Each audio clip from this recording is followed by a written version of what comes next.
every time you take an opportunity, a door opens. Think Totally like agree. 2 doors, whatever amount of doors open up. And it's your choice to open them, close them. Yeah. What do you do when you go through that door? Every time, you know? And I love those opportunities. I love opening doors because I'm just like, fuck it, let's run it up. Let's see what happens, you know? Just because your career trajectory is high, your life trajectory can be low, you know? I love that. And that right there, I didn't know that. So like, I'm thinking like all the shit that's troubling me at home, I can just go, I'll go fight. And then you lose. And then you go, wait, I'm not invincible? And then you go, no, I'm not. Experience comes from wins and losses. I just want to get out there and just play, you know? Just get out there and play. There's a lot of people out there, man. A lot of opportunity. And you already know fighting, you just get older, you know? You just get older. I want to go. And then I know when to take a break, you know? I want to be UFC champion by 2027. Woo!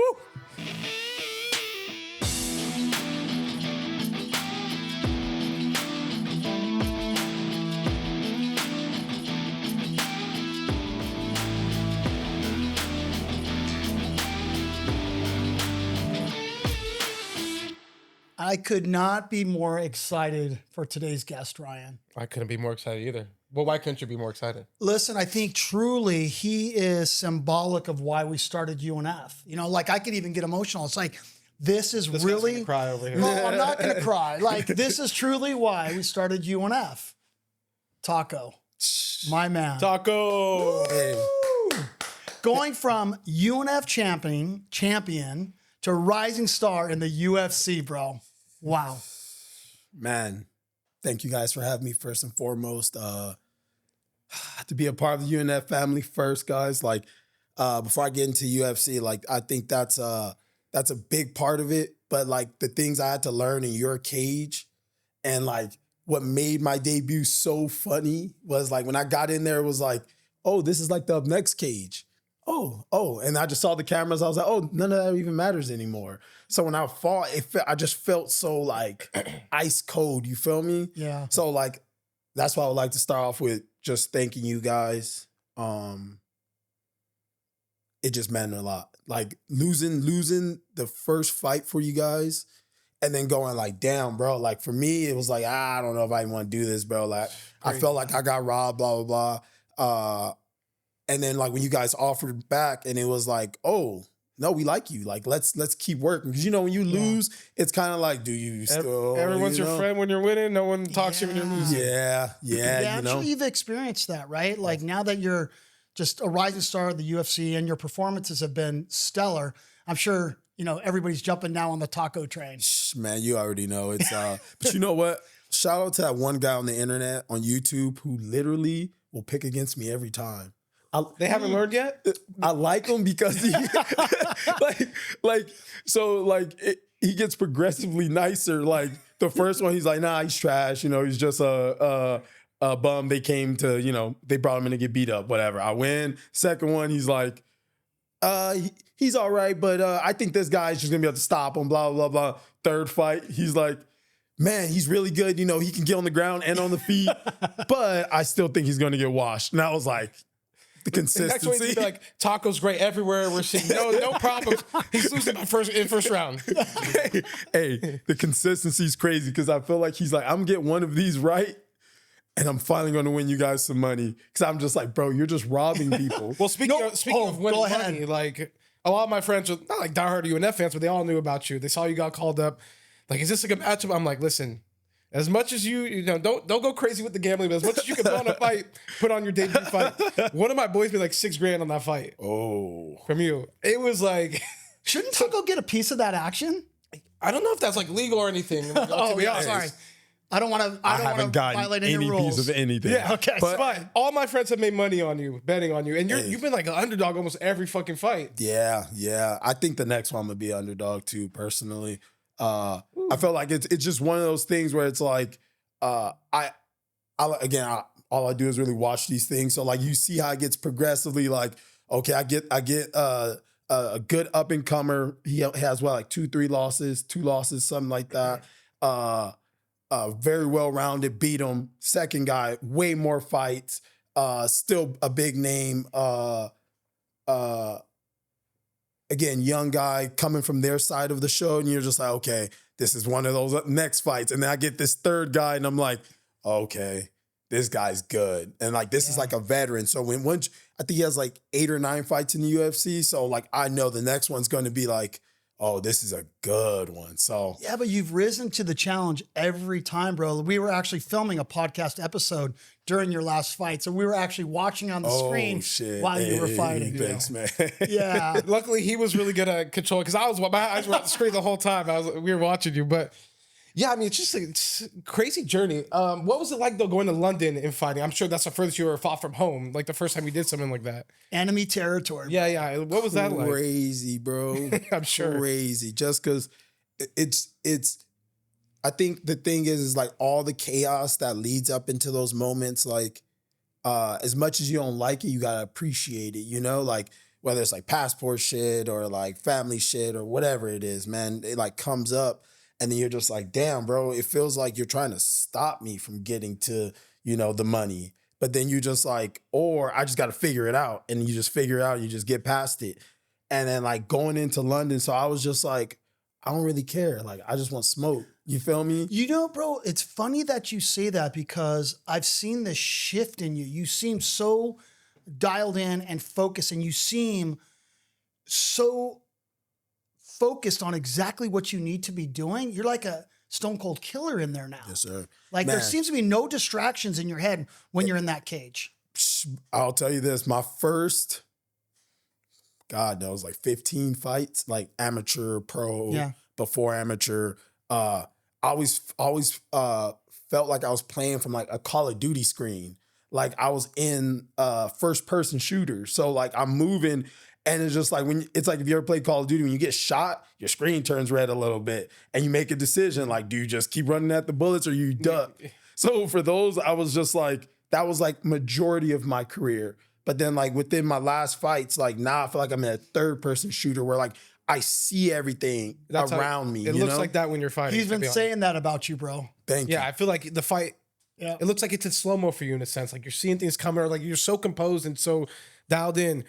What do you attribute that to though? Like when did that change for you? Was there a certain moment? Like I would attribute that to my coach, Chris Cully. All the studying I do,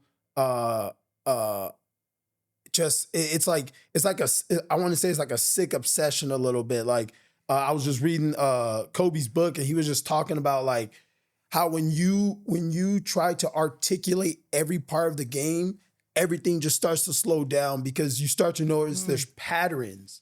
Like fighting comes from somewhere, kickboxing comes from somewhere, wrestling comes from somewhere. So when you start to recognize the patterns in these scenarios, you go, oh, he's trying to like set me up for something. Like I feel it. Like my sixth sense is telling me I can feel this happening. There was like a moment in the fight, and I shit you not, where I couldn't land anything. And I was like, in my head, I was like, shit, I can't land anything.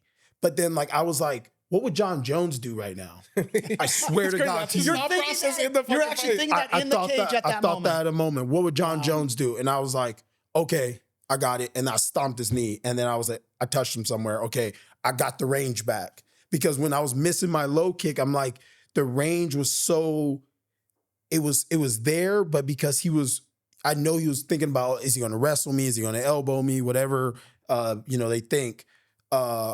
He was trying to pull me out so he can combo me. Sure. You know what I mean? Mm-hmm. So when I would throw a kick, he would step out. So I was like, okay, my longest weapon is not touching him. And I forgot, the push kick, those are the real weapons that have range. So yeah, man, that's why I nerd out about it. Because I know there's going to be a scenario that, shit, I might be like, what would John Jones do? What would this guy do? What would this guy do? And I figure that shit out, you know?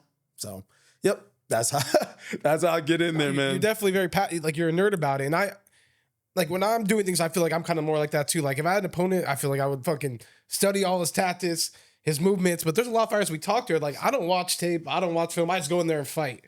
And I guess the both sides work for yeah. But fighters. I think there's talking about working with Chris Cully, right? He's a very passionate guy. He's very into the moment. Does he really push you hard to invest in yourself? Yes, that man. That was, I think just meeting him when we first met, that was like a lot of a grievance that I did get. Like because a lot of you, as a fighter, you get used to sacrifice as like this is what I have to do. Mm-hmm. So sometimes you go, I have to be in this pain just so I can live. And then you get a fighter who I grew up watching on Facebook, YouTube, all that stuff.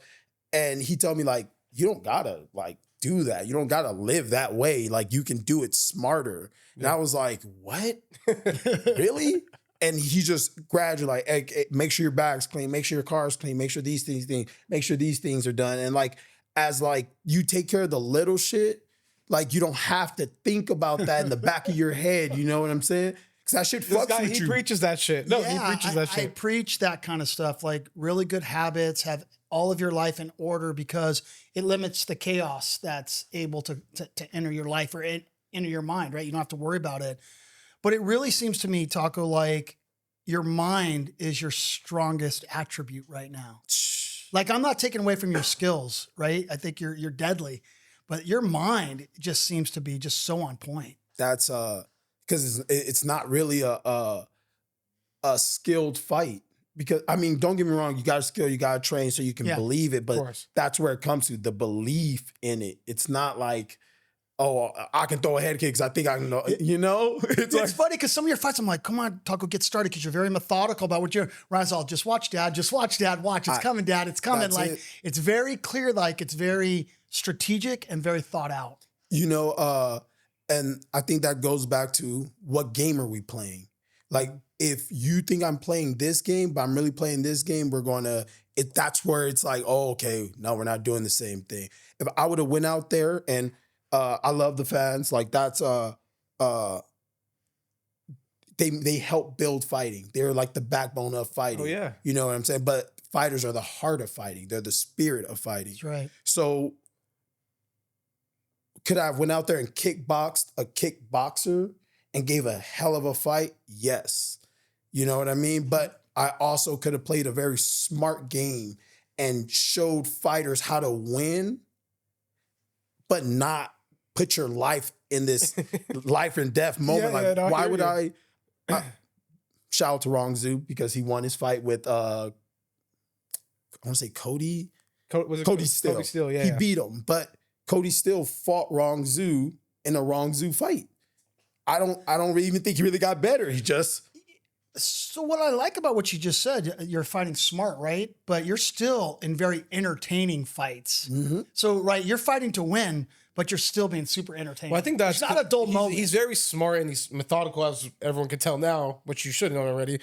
But he also goes for the kill shot when the time's right. You know what I mean? So like that's what kills me. Like the patience you have is freaking amazing. Yep, because it's knowing that you're trying to write a story, paint a picture. You're not trying to just and. You guys mentioned it earlier how some fighters, they don't like to watch opponents. They like to go out there and just let their coaches do the tape study, whatever. Yeah, that's how painting is sometimes, right? You get people who just splat paint and put some stuff together, and you get people who really study angles. And I like to study those things. So like that's why I slow down, because like if you kick my leg, like I know over time that's going to be a thing. But if I go, okay, you kick my leg, and then when you go to kick my leg, I lift my leg and I see a slight hesitation, I've taken away your peace. And a lot of people don't understand that. Like as a fighter, you don't want to be distracted. You want to be locked in. So if you throw a kick and then I swing a punch at you, you're going to go, oh shit, when I throw a kick, he's going to swing a punch at me. Mm-hmm. So now I don't need to land. I like to eat at that thought. Does that make sense? Yeah. It makes total sense. I mess up their rhythm. Yep. You know, their game plan. I like the doubt in your eye. Like I can feel doubt. It's really like the art of war, right? Yeah. Like for fighting, you're very, very thought out, very strategic. Mm-hmm. I'm geeking out a little bit right now. You know? I've been geeking out, but yeah. No, I hear that. Yeah. How does it feel like you go from, you know, superstar on the regional scene now to the big stage at the UFC? Like at the UNF events, you had people dressing up like a taco, cheering. That was cool. Your name. I mean, how cool is that? How's it different in that UFC case? Yeah, like listen, Commerce Max would get 3,000 people in there, whatever it is. But in London, I'm sure that was a packed house fighting in front of 15, 20,000 people probably. I don't even know. But what was that like? Like that had to be nuts. Yeah, I'm going to tell you. I love their spirit. Their spirit is off the chain, man. Like We met some Irish dudes, man. The Irish dudes. They're a different breed, bro. I wish I could have like a line of Irish fans because they will just go all out for you. But in the cage, man, I'm not gonna lie, it means nothing to me. Like it just, I hear it, but like I remember my second fight for you guys. Shit you not, one of those. I was thinking in the cage. I had LJ Porte. Yeah. I had him against the cage. And then like I heard my fans cheering. And mind you, most people go, wee. For me, I was like, am I gonna make this fight really boring? I literally had that thought in my head and I was like, no, fuck them. I'm fighting. So I just fought and I ended up finishing it. But it was exciting as a result versus me letting them make me do something uneducated, like break and throw punches and do some wild shit, you know? You really transformed, in my opinion, in the Up Next cage. Yes. There was a moment in time where you just looked so good and you just looked so unstoppable, like a man on a mission. Was there like a decision made in your life where like, now's the time I got to go. I got to make something of this. Yes. Shoot, my grandpa died, bro. Like when my grandpa died, it was just like, you could see the backbone, the cement, the base get removed. And then you just see all these people who are falling. And for me, aside from my uncles, like I like to just take pressure on my back. That's just who I've always been. So when that happened, I was like, oh, I have to be a man. Like now, not, I still got years, I can figure it out. No, like I have to be a man now. So like, it was just like, whatever hurts, it can't hurt right now. Like, I don't care what it is. Like, if I'm running and I have bad shoes, if I can't afford them, I'm going to keep running, whether I got them or not. If someone says, hey, come, get a shout out to my coach. When we first met, I was coming off a loss. He met me at a kickboxing event and told me, hey, show up Monday. I showed up Monday and I kept showing up and just showed up. And he knew I couldn't afford the practice, so he still let me show up. Yeah. And then he showed up every day. Shout out to the two guys, Taylor and Johnny. It was just us three. It wasn't me and some elite team. It was us three working hard. Shout out to, even though I don't train their fight science, shout out to all those guys because they were there. They let me do this. You get me? So like everybody helped me. The CMMA guys, they helped me. You know what I mean? So it was just like, hey, can you drill? Yeah, I'll be there. What time? Oh, I'll be there. I don't care. Oh, I got to work. I'll literally get off work. Just I'm in here. I'm tired. But it's just, I don't care. I'm hungry. I have to just build. You know? That was well, I think a lot of people struggle, right? And have these moments in time, right, in their lives that are very critical moments, which you had, and you really turned it into something amazing. I think the local scene, I mean, other guys locally have made it to the UFC, right? But in the recent past, you're like the poster child now. Like everyone is really saying, look at what fucking Taco's achieved. Yeah, I mean, we've had a bunch of guests on this podcast, and everyone roots for you like you're their family. Like when we talked to them, like, how cool is it Taco's going to the UFC? He has all these great performances. Everyone's like, man, when Taco fights, we all turn on our TV. And these are all dudes from different gyms, just all over that are looking to you as an inspiration, saying like, if Taco can make it, Taco's showing that roadmap, I can do that too. Yep. Bro, shout out to everybody in California. If I can say anything, I looked at the Contender Series recently. I don't know how often you guys watch it, but I didn't really see a lot of Californians in the Contender Series. And it's because we have to fight each other. And because we have to fight each other, it's like we're always knocking each other off, unfortunately. But if I could have my wish, it'd be Californians fighting each other for world titles, shit like that. You get what I mean? So shout out to those guys, man. I feel you. Well, and we were just talking with George. We had George on the podcast, and he really thinks like, you know, Southern California is like the best or one of the best places for up and coming talent, like MMA talent. And it's really true. Yeah.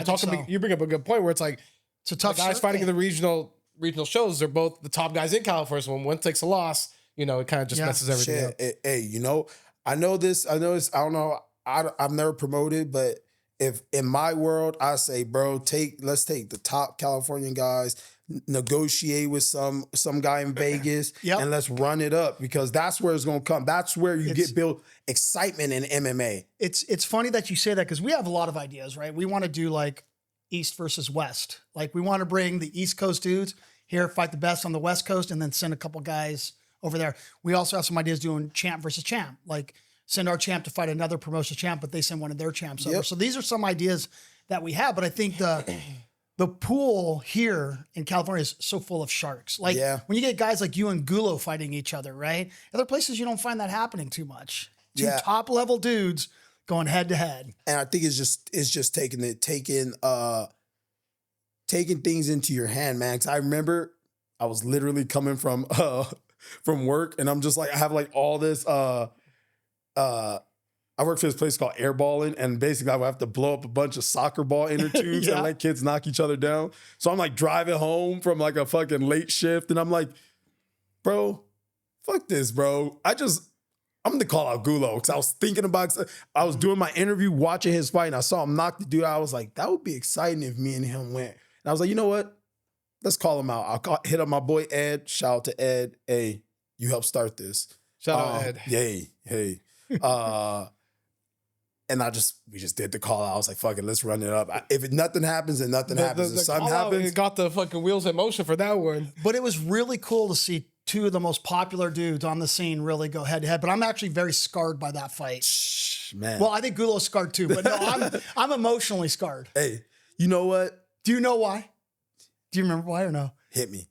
Because your lady and Gulo's wife and the kids, I brought them, they were sitting next to each other, cage side, watching that That's fight. very nice of you. I thought that was the best idea. No, it wasn't. It wasn't. But, you know, your lady's cheering for you. Gulo's wife is crying with his kids. Like, I'm scarred by that. It was a classic moment. Beautiful night. It was, especially for UNF too. Like, it felt like our biggest fight. You know what I mean? It just felt like one of those nights. At this point, bro, I think he's still one of just like one of my tougher fights. Like I think Justin was an easy fight. He had some tricky moments. No shy Justin, but it was just an easier fight in my opinion. For sure. Yantop was obviously easy. Rongzu was easy. So like, hey, I feel you, bro. You know, I got you. Tell it as it is. Hey, that's the facts, bro. That's what it felt like. Remember Raju tried to like say, "Oh no, headbutt" or whatever. Oh, you thought I poked him? Yeah. Hey, you're like, nope. I remember I was fucking screaming at the TV. No, he didn't. Finish him. Hey, bro, that. I felt like that because when I kicked him, I felt like I did not kick him in his cup, and he just kept doing this pointing thing, and I was just like, bro, like, I'm about to murder you, bro. Like, stop put it. your hands up, bro. Hey, he did it to me the first time. People don't understand. Like, I don't troll people, but like, if you troll me, like, I'll play the game, especially when it's like competitive fun. He like threw a combination and he thought it like hurt me or something. He pointed at me, and I just like put that chip in my head. I was like, it's cool. I'll get you back. I'll find you at some point. And I hit him with the jab, and then I pointed at him, and then he like, good jab. Bro, I was like, I have a Chinese man talking English to me right now, coming out to Drake, thinking he's going to taunt me. Nah, not today, bro. So I just like hit him with another one. And it was like, oh yeah, I'm about to beat your ass, bro. I just felt it, you know? I just felt it. But Gulo pushed me, man. Bro, you don't know how many sprints I just like hit so hard. So I'm like, what if I can't take him down? What if I can't outwork him? What if I can't? And then Gulo just fucking pushed me. I honestly feel like that fight, from looking at your career, that fight's probably the one that got you the most ready for where you're at today. Yeah. From what I've seen. The build up, the intense, bro. When you guys brought me into the cage, I just felt like my spirit just like pulsating, where I was just like, oh, this is nice. Like, I love that intensity, because he just knocked the dude out. So I could feel it. But then there was something where it was like, I feel scarier even though I just watched him knock someone out, you know? Yeah. But I think if I'm you got to look at that moment, because you know if you fight a guy like Gulo and you finish him in classic or very impressive style, what's next for you? It's likely that call. And I think that's really what happened for you. Oh, yeah. He had to get one more, but yeah. No, but in my head, bro, I'm going to tell you, my head. In the fighter's head, you get 2 wins, you're like, hey, UFC, hit me up. Yeah, against impressive targets, impressive opponents. I mean, that's the way you get there. Yeah. It was that moment where I had him I had a hook in, and I was on the side hitting him, and I swear to God, my brain was like, oh, we can just ride it out and win the decision. And then I was like, fuck that. And I started elbowing him and started doing that shit crazy. is really going through your head when you're in that cage. Stuff really goes in my head because like it's for me to be present. I'm not like I understand instinctual fighters. Those are the guys who go, I'm gonna go in there and just make it up as it goes. Yeah. I love that style. That style is very entertaining.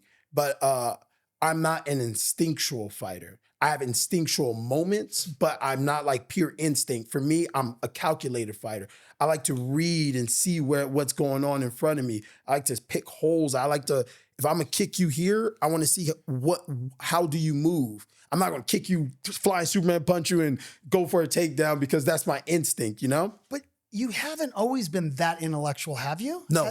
Okay. No. I've been an instinctual guy before. Right. And it's always led me to very destructive finishes, but it always left me lost in the fight overall. Because when your instincts don't work, what do you have left? Because you've never built anything else. Right. So that's why I love instinctual fighters, but I'll tell you, like as a fighter, you should be building more thought capacity where you're just like, okay, I can be instinctual, I can fight hard, but when I don't finish you in the first, I can dance, I can play, I can be loose. Those are the greats right there. Everything makes sense to me now. Right? Yeah. No, everything makes sense to me. Just seeing your performances in the UFC, it all makes sense to me now. Yep. Yeah. But me elbowing the wrong zoo, me going to like doing this, that's like a crazy moment for I'm sure everyone watching, but for me, that was instinctual. The moment I hit him and I saw him, like the pain in his eyes, my instinct turned on. I was like, oh, I can just kill you anytime I want now. Because I don't need to kill you now. Because what's going to happen to your eye in the third round? Oh, I can jab you and you can't see out of that eye. I'll just keep smashing it over and over. I can kick your leg now because you can't see my leg on this side. So it's just like, I like take my time and just cut piece by piece. No, it's really cool. You're seeing the forest beyond the trees, bro. Yeah. We've sat down with a lot of people now, and there's not a lot of people that I think are on this level of thought. No, definitely not. It's hard to. It's not impossible. But it's just like you're very at peace with it. It's you. You're living and breathing. You're not just saying this to say it. You can tell brother. You believe this. This is you.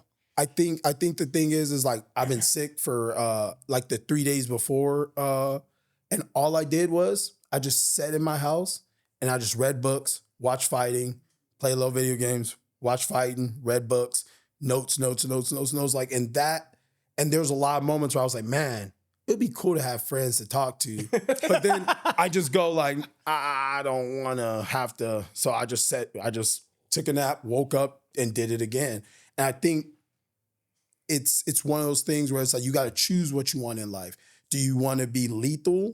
And when you show up, you're always in a lethal mindset, or do you want to just have fun? You want to just kind of go out there and see what happens, you know? And people win fights that way, but I don't want to be the guy that kind of guesses. I want to be the guy that like, I have a guess, but it's like a really, really good studied guess, you know? Is it hard for you not to go out and socialize and try to have this huge friend group and create these distractions? Is it hard? Yes and no. Yes, because I think it's just everyone wants friends. Everyone wants just someone to hang out with and talk to. But no, because when I start talking, I realize like, I have nothing to talk about with you. And it's like, when I have nothing to talk about with you, I'm like, damn, I brought all these people here and you just want to talk about this. I just want to talk about this. And it's just like, now it's just us going, yep. What'd you do yesterday? Yeah, no, fuck that. Yeah, like I don't. Well, I think too, bro, like, honestly, you're on a mission that few men can accomplish. You know, I think you have to be super, if you really think about it, right? You have to be super disciplined and super focused because you've already accomplished something few can't accomplish. That's getting into the UFC. You're now 3-0 in the UFC, dominant performances, right? Ryan thinks you're going to get a ranked opponent next or get really close to that. Like you're on the verge of just. Yeah, if you really think about it, he's on the cusp where his journey is truly I mean, it's a long journey, but yeah. Now it's like, okay, you're in that elite threshold, right? Elite. Like, you're almost considered one of the most elite fighters in the world. Fucking nuts. It's crazy, man. It's really crazy. Yeah, it's still so much work to be done. Yeah, for sure. I think that's like that. But sorry to interrupt you, but it's clear that you want to do that work. That okay, I got in and and likely we'll talk about your life has probably changed some, right, financially. But it really seems to me it's like, no, you're just starting. Yeah, it really does feel like another life, a rebirth. Because now it's like there's things I haven't seen. There's still things I don't really understand, and like I have to figure those things out because. One it's not like it's like a theory of something like somebody's going to try to get me. Like I don't know who's next. I could be facing a Russian wrestler dude, and now I have to understand that to the peak of how can I use it enough to defeat him, I sure hope they don't give you some Russian wrestler. I do. Yeah, I don't. I love watching you just stand up and just tear people apart and chop them up taco style, bro. That's going to be the best part because when I do fight them, it's going to be even more violent because in my opinion, people think grappling isn't violent. But if you know how skin works, how all this stuff works, if you shoot it on me and I can just elbow your eyeball just enough, imagine if someone flicks your eye like that, it hurts. Yeah. So if I slightly elbow you in the eye and swell your eye up, now we're in a different dance. So now it's just about how do you make that guy who wants this nice, safe fight, how do you make him feel pain? And when you make him feel pain, he shoots desperate. I like the way Bilal fights, but we watch what happens when you make a wrestler feel pain. Yeah. When a wrestler doesn't want to shoot anymore. Right. So now he has to stand in front of you because the striking you've seen has been against strikers, so I have to play it a little more safer. But imagine the striking you'll see against a guy who has a level 2 striking rating, Then you're going to see fun because then you can see jump knees, elbows, you can see spinning shit, you can see good boxing, all that, This is why you're an elite athlete and I'm a fan. Exactly. He really is. Exactly. Now I want to see him against a wrestler. Hey, no, but seriously. I think that's what I like about my style the most because I have a style that can fight different styles. Like if I was a striker, like a purebred striker, you guys would be like, please never fight a wrestler. Like you wouldn't say it, but you'd probably think it. Actually, you would say it because you just said it. I always tell people, I think he's got for his age especially, a very analytical mind, understands MMA. He's really good. I'm not. I'm a fan.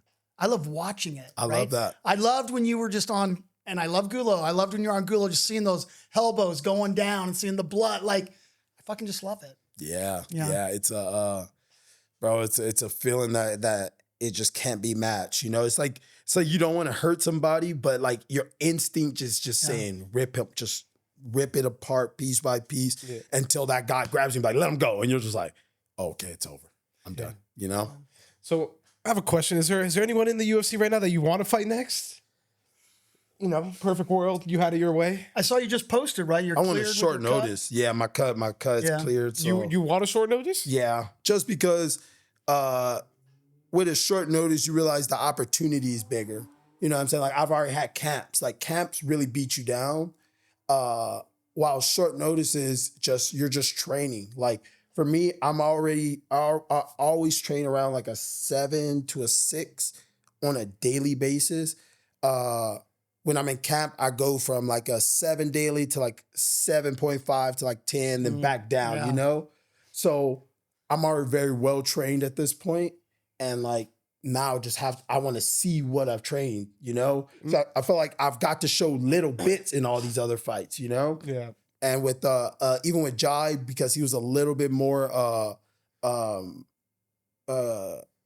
want to say hesitant, but a little bit more composed than he normally was. I didn't get to show my weapons as much as I would. Yeah. Like you see when it got dirty, what happened? He stepped in, I elbowed him. Yeah. And it was a very good elbow. But it's like 30 seconds left, 20 seconds left, Yeah. So I want something short so I can just be like, yep, I'm already close to weight. Cool, let's step in. And then I might get a main event. I might get a big name. Yeah. I might get and this. There's a little more buzz when someone steps in 2 weeks notice or whatever, right? Like, oh, this guy's a badass. He's stepping up. It just adds to that story a little bit too for the fight. I just screenshot some Benil and Moicano's fighting soon. Someone saying I think about Rufy getting a main event. Somebody else. And I can't even pronounce it in a foreign country, basically. Yeah. Those two guys are gonna get after a little bit. So that's the thing, man. It's like it's like I just want to get out there and just play, you know, just get out there and play. I There's feel a you. lot of people out there, man. A lot of opportunity. And you already know fighting, you just get older, you know? You just get older. I want to go. And then I know when to take a break, you know? So, yeah. So what are your current goals? I want to be UFC champion by 2027. Whew. Yep. Nice. So I and it's right there. It's again, I told you guys, like, I literally just, when I shadow box, I think about who could be champion. We got Ilya and Charles fighting for the who are going to be fighting for the belt, or Islam, whichever the three. And I just shadow box thinking about them. I've been thinking about Ilya a lot more because I see he has the momentum. And sometimes when you have momentum, that's that what you name need factor. to He's got a win, big you name. know? So I've been thinking about what's like shadow boxing. Well, what would I do to him, you know? So it's Fucking like, love it. Dude, I know. I love it, man. He's putting it out into the universe. you got to, man, you know? Shit, what's the worst that happen? I fight him and I lose, so whatever. Yeah. Whatever. That's a regular thing, you know? I've lost to, I won't ever say lesser competition. I've lost for less money. So, I mean, what's the worst thing? You lose, you get fucking paid a ton of money. You're like, well, I'll just run it back and we'll just do that shit again, you know? Don't matter to me. So, yeah.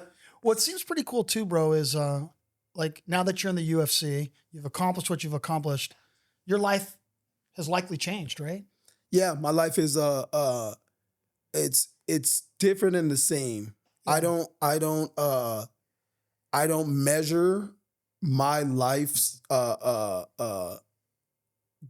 growth unless I feel like my family's life is better. Yeah. You know what I'm saying? And me personally, I can help, but I feel like it's not really because we come from poor people. We're poor people essentially. You feel me? So it's like we're building from the negative. You know what I'm saying? So for me, I have to, like, before I feel better, I need them to feel better. So that's well, it takes a lot to bring up the whole village, right? Oh yeah, yeah. I'm it's ready. not just you making more money now, just you and your lady or whatever, right? Like you're bringing up the village. It's and I think the biggest thing, and Daniel asked me this too, it's not the financial thing more than them. I'm like, look what we can do. Look what we can have. Right. Look who we know. Look what we can all play a part. You don't have to be me. You can be you, but really chase whatever you is. You know what I mean? Yeah. So I think that's why I would say the standard has risen, because I now look at my cousins, look at my brothers, and now they're like, oh, I want it. Let's get after it. Like, just tell me where You're to be. inspiring everyone. Yeah. You've really achieved something very few people can achieve, and I think you've shown that through hard work. Man. I love thinking about it. You know, I love thinking about just it's like you don't want the pain, but you appreciate it. You know, you love it because it's just like it's like that's what makes your skin crawl when you're like, ooh, I need to make something happen. I need to do better, you know? So early on, man, did you truly believe you could make it to the UFC? Did you really believe in yourself? Did you always have that when I was confidence a kid, and that belief? Yeah. When I was a kid, because I was just it's like when you think your parents live forever. You know what I'm saying? It's like when you think you can make the NBA. Yeah. That's what I was one day. I mean, you're just like, if I work hard, if I just beat people, if I just do this, it'll happen. But like, I think the one thing you don't understand is, like, just because your career trajectory is high, your life trajectory can be low, you know? I love that. And that right there, I didn't know that. So like, I'm thinking like all the shit that's troubling me at home, I can just go, I'll go fight. And then I catch myself thinking about it in the fight, or catch myself distracted, or like, I can't do this because of this, or I can't do that. I can't go train because, look, I feel depressed, or I feel like shit, or whatever it is. And then you lose, and then you go, wait, I'm not invincible? And then you go, no, you're not. And then usually when you lose as a fighter, fighters, tell me if I'm wrong, shit goes to horrible places. Yeah. Like, you not only like did you fucking put your life on shut up to be successful at this, you weren't successful. So now you're a failure at your career, hobby, whatever it is, and you're a failure in your regular life. You feel me? So then you just go, fuck, this shit sucks. And it sucked a lot, bro. I tell you what, no Diddy. I had to throw that out there, No bro. Diddy, Ryan. Hey, my coach in there. Hey, no Diddy. Bro, I don't know if you're like how wise that is. No, it's Like extremely really wise. aligning that both personal and professional alignment in your life, how important that really is. So you could be a rock star, make a ton of money, professionally, whatever. But if your personal life sucks, your life kind of sucks. Yeah. And shout out to all the GOATs of everything. Art, music, design, everything in the world. But if you ask those GOATs something, you'll learn that it was very hard personally. You know what I mean? Drinking, like I said, drugs, family things, all these things, psychological shit, things like that. So like, that's where like, I always tell people John Jones is my favorite fighter, and people always give me a weird look because how he is personally. Yeah. But I'm like, we don't understand it. I don't understand it. I'm not saying it's okay to be that way. Yeah. But we don't know whatever goes on that side. I love how he fights, and I like that when you lose at the grandest stage, like personally, how do you take it? Where do you go? Do you run? Do you hide? Yeah. Do you just sit there and be like, yeah, I fucked up? And guess what? You're probably gonna fuck up 100 more times.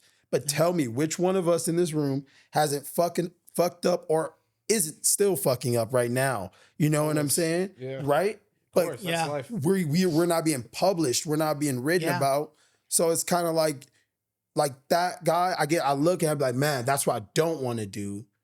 But if I fail as a man up there, I understand what I can do and just try to be as sincere as I can, you know, in those mistakes. So yeah, man, it's tough, bro. Bro, you're spitting wise words to a 57-year-old right here. Who really, no, I mean, it really is hitting home for me right now. Like it really is super true.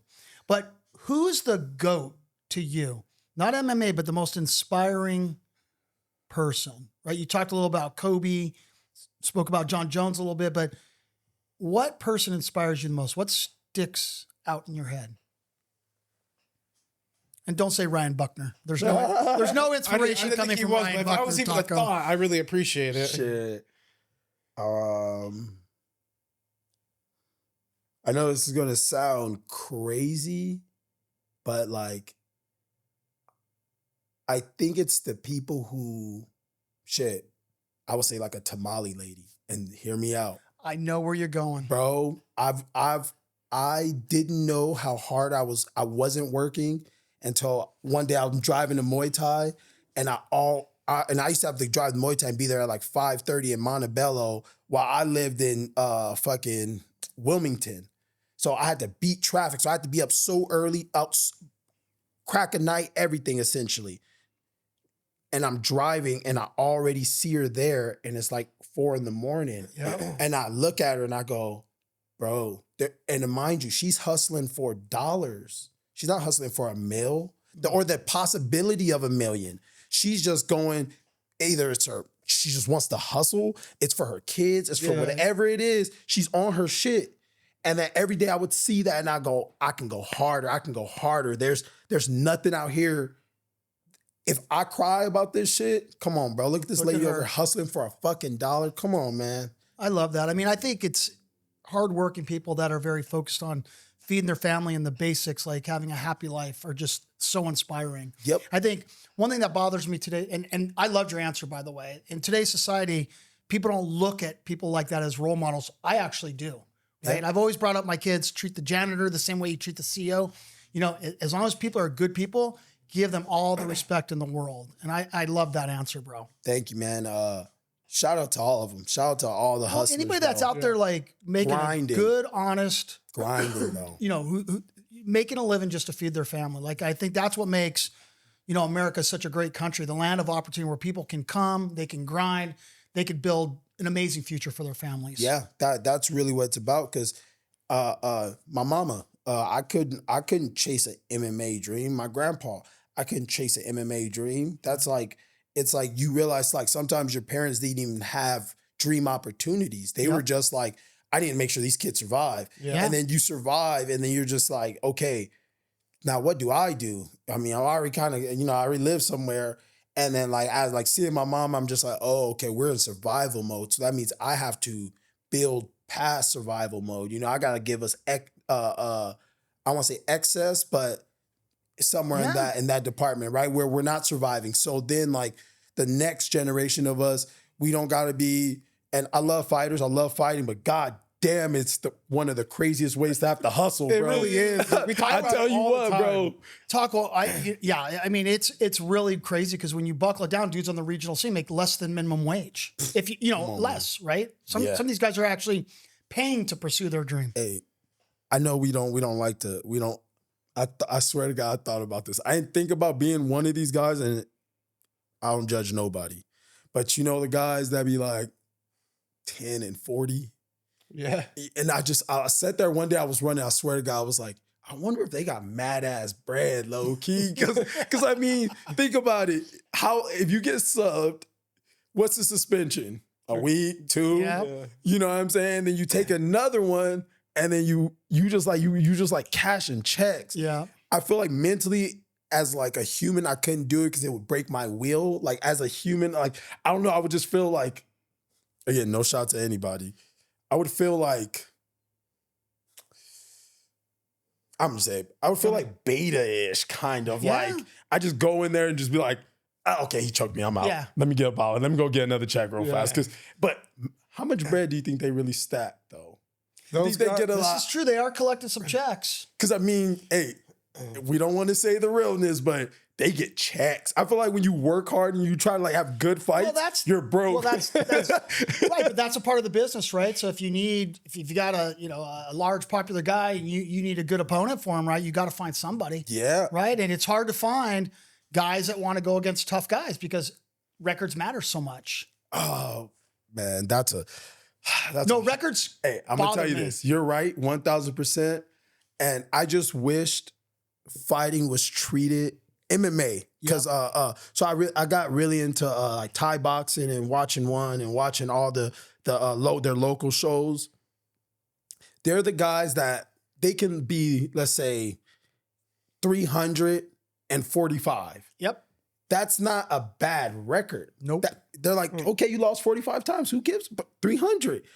But past winning and losing is look who you fought. You fought legends. You lost to legends. You beat legends, you know? Yeah. And again, I love the UFC.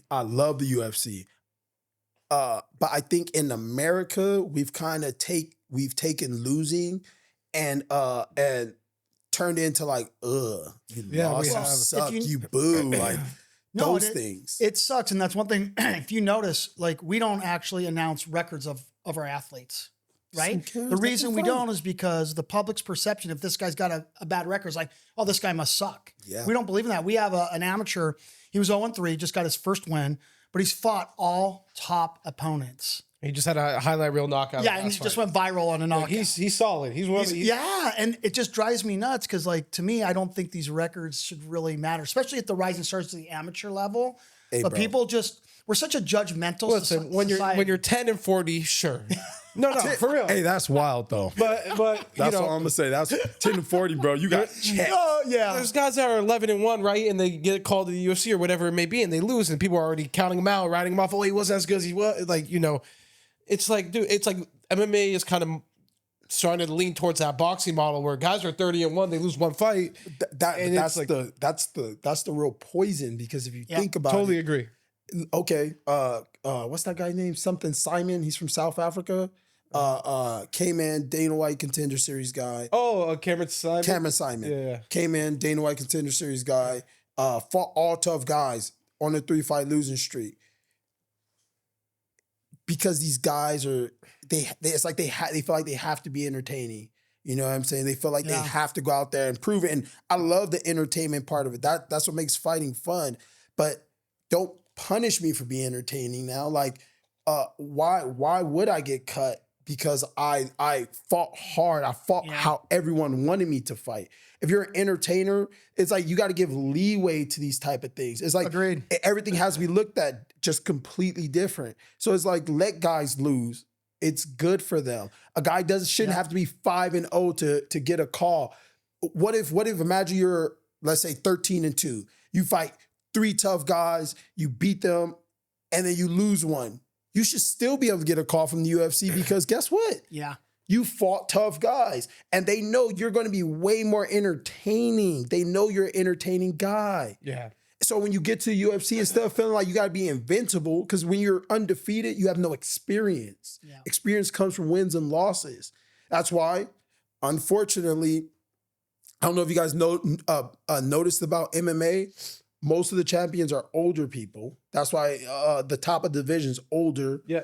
There's a lot of undefeated guys coming in, but they're getting beat and thrown out of the bigger promotions because no experience. Of course. But if you picked up those guys, imagine you picked up, let's say me, for example, 12-4, whatever. 12-4, I'm 25. And you go, okay, he fought 3 good guys. He beat them. 1 guy he lost. But look, he's 12-4. He's 25, so he has experience and he's young. So when I do get in the UFC, I have experience and I'm still young. I fought good guys, so I should be rewarded for it. But it's like, you got to be on the 5-fight win streak. Yeah. You know how hard it is to get on the 5-fight win streak in MMA, period? Of course, there's so many variables in the fights, too. It's a toughest sport you could actually choose. Bro. You could be winning a whole fight, just get caught with a lucky shot, and now you got an L on your record. It's just crazy. It's crazy, too, because, I mean, I always bring this up, but, like, you have a 3-month training camp, whatever it is, to fight on this night. Bro, and you got to fight. So you could wake up into physically bearing sport. You could wake up with a cold on that one night that you got to show up and win that fight. Yeah. Wake up with a cold, tweak your ankle, whatever it may be. Yep. It's the craziest shit in the world. Imagine being 27, 11-0. You're about to get a call. You lose one. So they go, okay, no call. You lost one. Let's see what you do your next But one. now, you got to go through and fight 3 other fights. Yeah. Well, fights fall out, so now you're 30. Yeah, no, bro. And you're 13-2. So it's like now fighters going to have to get older because, bro, being undefeated, unless you beat a bunch of, you beat cans, but then you get into UFC off beating cans and you get washed. Yeah, we speak about that too. Yeah, it's honestly just a crazy. It's like a snake eating itself. It's just like you go, oh shit, bro, this is, I don't know where it's going. No, I mean, it's a prime example though, kind of with Albert Morales, who I think is looking as great as he ever has right now. But he got the call. He was undefeated, had a knockout LFA, got the call. I was on that card.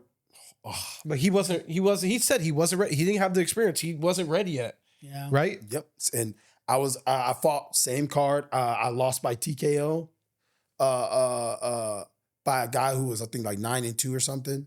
I was undefeated. I think I was 7-0. Beat me, TKO'd me in the second round. Got to the UFC.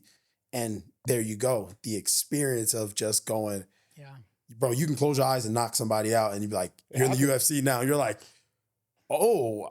Well, that's why I like kind of what, Ryan's doing with all these amateurs, the rising stars, right? Like giving them very well-matched fights while they're amateurs, testing them now so they go and they get all this important experience. Man, I think the change for that would be like if fighting were to like get really well, like for fighting to get better would money.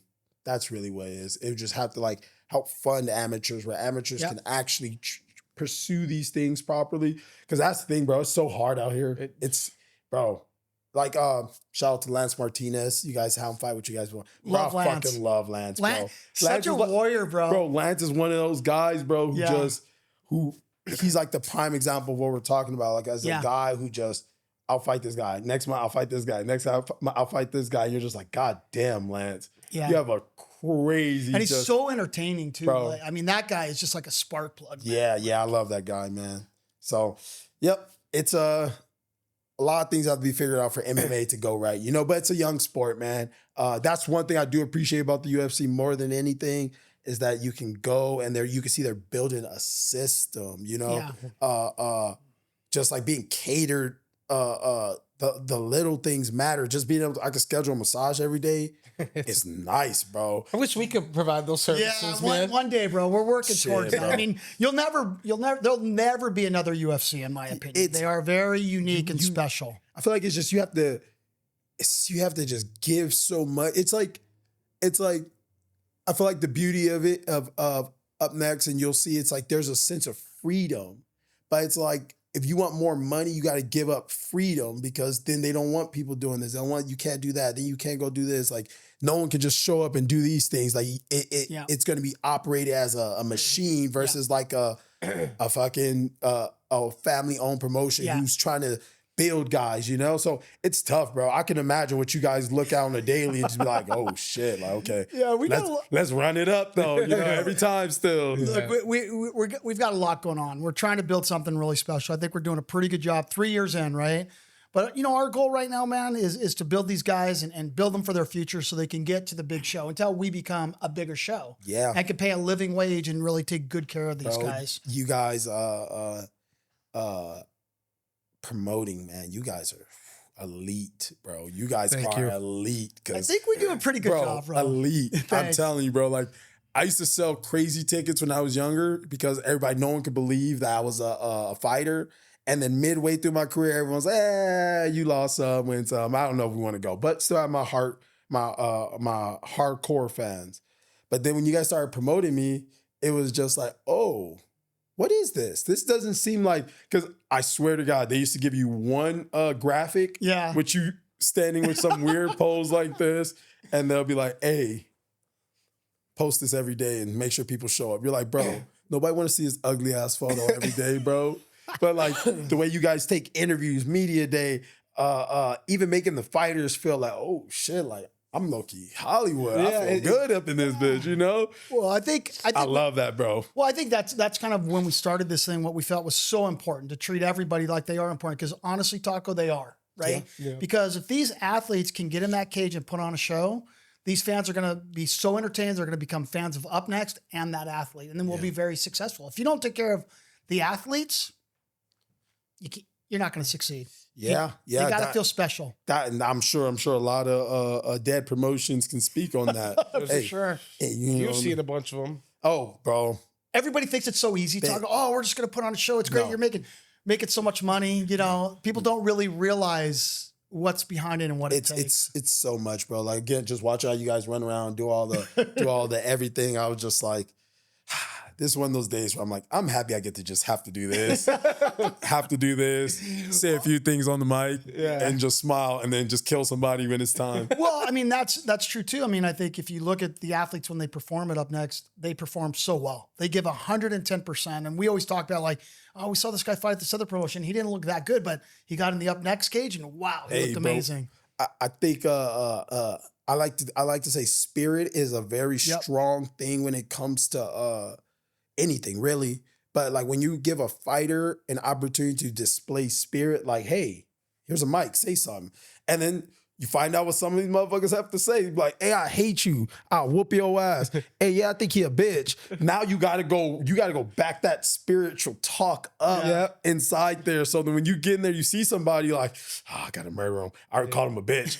If I lose, I'm a bitch. It's very true, though. It's very true. That's like the beauty of it, man. Well, the cool thing, too, is, man, sitting down with all these dudes, a lot of these guys are characters, are so entertaining, getting to know their stories and hear them. It's just really, really cool. You'd never know.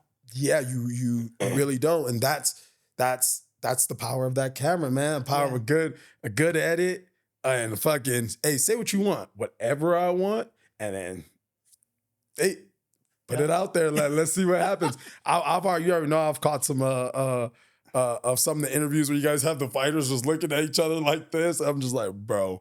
What was the last one? Stephen Killam and Knife Face? Or was it? Yeah, that one. I think it was that one. I was like, this looks like an awkward exchange, but I'm gonna tune in and see this. And be like, what'd he say? Something blessed. And he was like, that's what the ladies say. Yeah. Dude. Yeah. Some of this stuff was edited out for good reasons, but yeah, very interesting. I can only imagine. But, dude, we call those things a face-offs, and we had Tony Cortez was supposed to fight Ryan Lilly, but I saw that one too. Bro, that shit had me dying. Yeah, that was if good. you felt the heat in that room and them going back, it was like this. Like sometimes one second they're all cool with each other talking, and then the next second, like Tony Cortez just like staring at Ryan like, I want to kill you. You know what, man? That's it's so weird because tension is caused by the weirdest thing because it's like it can be friendly. But then you just say something, you're just like, oh, this nigga think he can beat me, bro. Yeah. It switches. Mentally, you're fucking. Fuck you, bro. And then you say something a little too out of pocket, I don't think his stand-up that good. And I'm going to tell you this. Even when your coach coaches you, you feel some little ego twist. You're just like, bro, you said I threw this left hand. I'm throwing it how you telling me to throw it. God damn. So then you got some motherfucker you don't even know telling you, yo, boxing suck. He think he can just take you down and whoop your ass. Yeah, you will be like, I'll fuck you up. You know what I mean? So I love it. That's what I'm saying. It's just it just adds more and it just gets the crowd behind it, you know? Yeah. And I love it. Well, I think what's important, what we're trying to do too, is like we always preach it, like you've got to be a product, the athlete inside the cage and outside the cage, right? If they want to build up that fan base, it's really, really important. 100%. Yeah. Yeah, if you want to get people showing up wearing a taco outfit to support you. Not everyone can do that though. Taco's one of a kind, man. Hey. UNF the 13th was a classic show. Bro. That really did line up. You with the mask. And, My sword, all of it. Yeah. That was so good. Hey, bro. You got to come back to UNF, bro. UFC won't let you walk out with the mask and the sword. That's one up we got on the UFC. Hey. The freedom to do that. I will say that I was like, when they told me that I couldn't walk out, I was like, bro, you don't understand the entertainment you're missing. Like this, bro, you don't even understand. But I understand the door that could open to some people. Because you see, like, when they be like, yeah, freedom of speech. And then you get some people talking wild. UFC fighters, and he's like, well, I can't say nothing because I already said freedom of speech. Yeah. So I can understand. But the mask is always here. Every time I step in there, you know what you're going to get, man. Are you about to get some violence? I'm a bleeder, you're going to bleed. Somebody about to get hurt. We were just speaking about tacos. We do have some tacos on standby. Should I bring them over? I'll get them for you. Okay. Shit. Let's. These tacos are for Poketomic, proud sponsor of UNF. Poketomic? And they knew we were sitting down with Taco today, so they made sure we had some tacos here. Poketomic. Thank you for making tacos. We always appreciate it. Shit. Hey, I'll stop by and come get some. I could try one, bro. No, I just ate. Okay, let's see. Look at Taco's face, okay? I'll say this is real smooth. Like, it just goes down very easy. Yeah, not bad. Damn. Actually good. Hey. Taco, we got to get Poketomic to sponsor you, bro. Oh. You know, that's what I'm talking about. I'm not against it, trust me. This shit go. And I can't be fat all the time. You want to try one of these or no? Fuck it, let's say it was over there. You want me to grab it? Okay, there's some spice on it. Okay, this the tuna. Got spicy mango stuff over if you want it. Not bad. Grab it It's good. away. It has a lot of flavors, and they all mix nicely. There you go. So, Taco, I know you're eating, but the next question is going to be, and I'll give you a little time to kind of think about why you're chewing on your Poketomic. Words of advice for the younger generation. I would say you have to kind of treat life kind of like a metaphor. It's like a weird way to look at it. But like when you start to compare like life to like, I would say even common sense type things, like let's say a tree, right? Mm-hmm. Got to get your roots down. We were just talking about how my grandpa, when he died, our roots were gone. We were just watching the tree just go just like that. And thankfully, acorn, pine cone, whatever you want to call me, landed somewhere in the dirt. And I'm just trying to grow, brother. And I'm trying to regrow that same tree and just build up for my family. You know what I mean? So I would tell the people is read, educate yourself.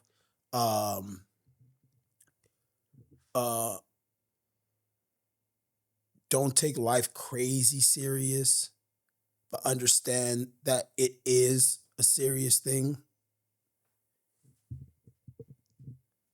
Be open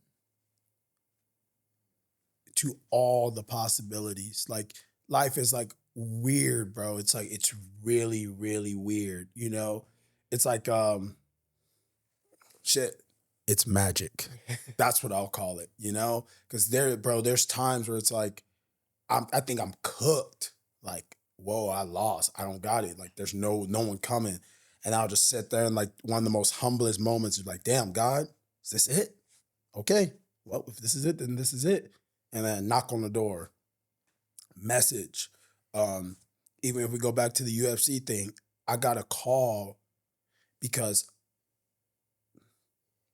you was on one of those phone calls. Mm-hmm. So I literally go to New Jersey with my boy Jamal. Mind you, I said I wasn't going to go because I was like, bro, if I leave, I can't make money. I got bills to pay. The month's about to end. I got to pay for all this shit. I didn't want to go. My coach kept pushing me. So I was like, okay, I'm just going to go. I went. And because I went to be a good teammate, my boy Jamal put a call in with his manager, and his manager contacted me and told me he can help me.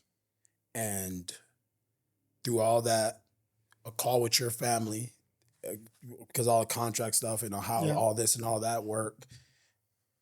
And because I'm thankfully a good person, you guys are good people. You guys said yes. They said yes. Everything was like, so I actually have a real opportunity for this. And I got that opportunity, bro, off magic, bro.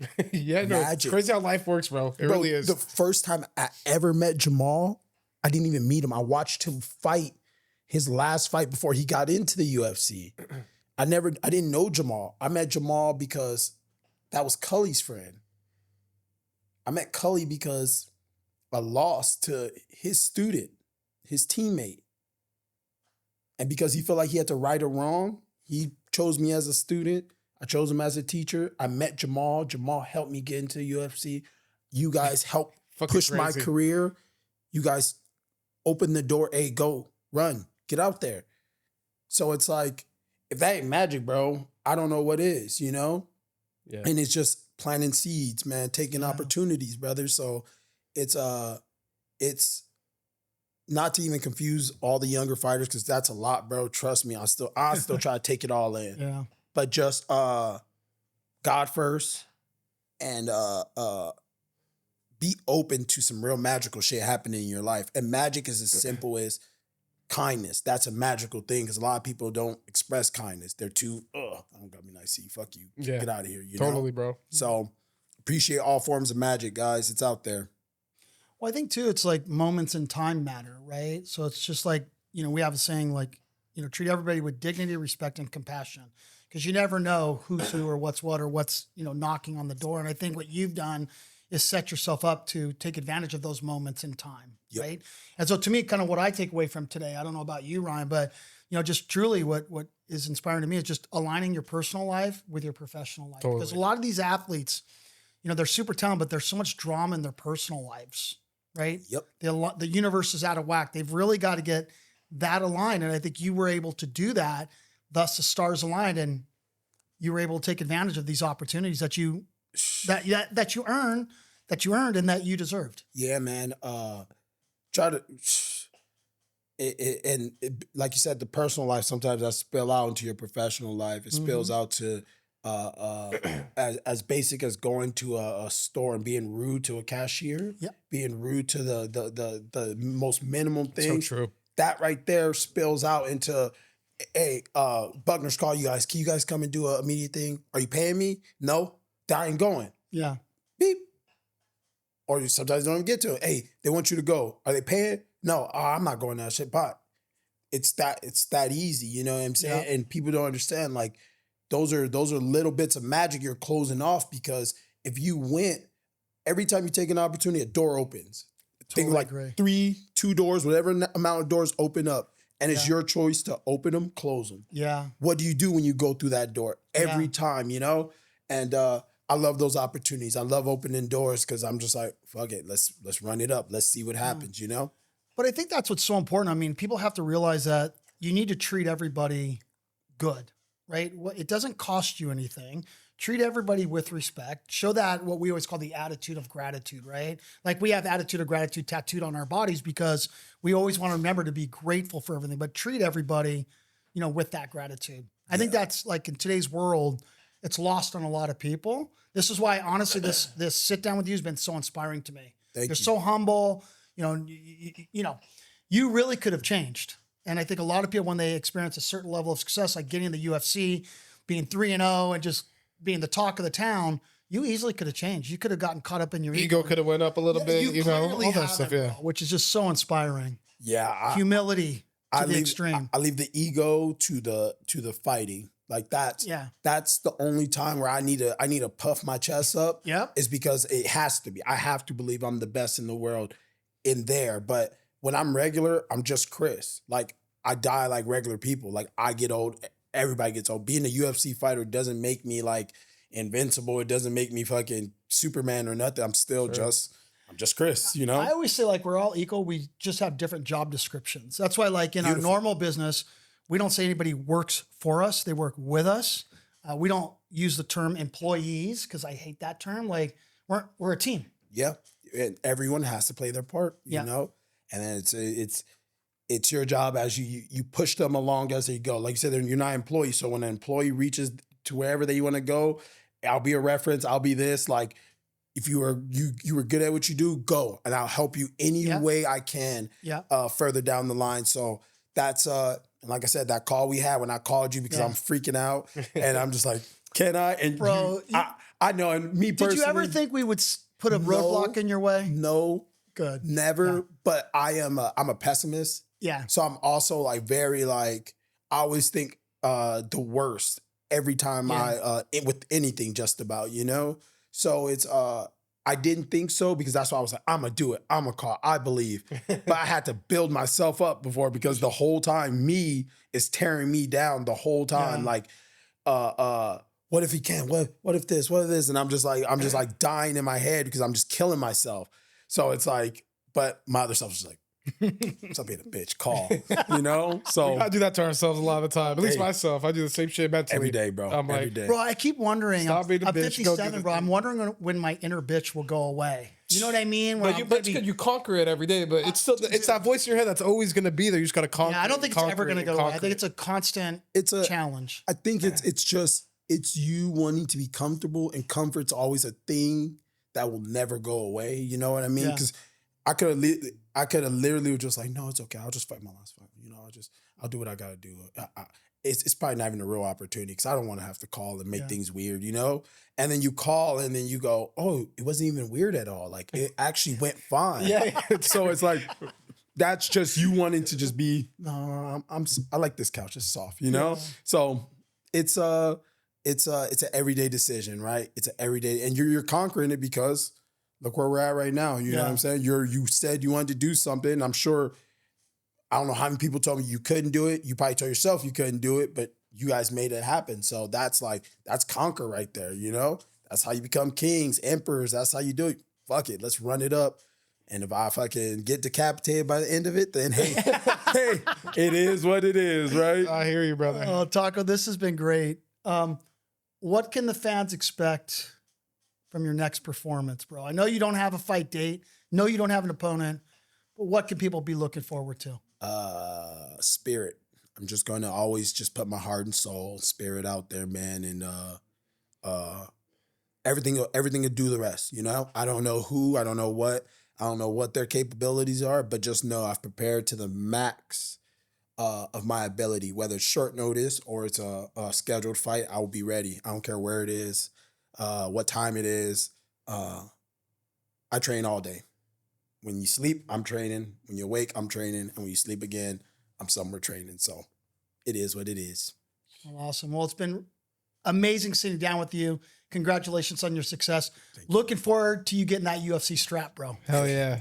Let's go. I think I called that first, but let's go. Hey, mine.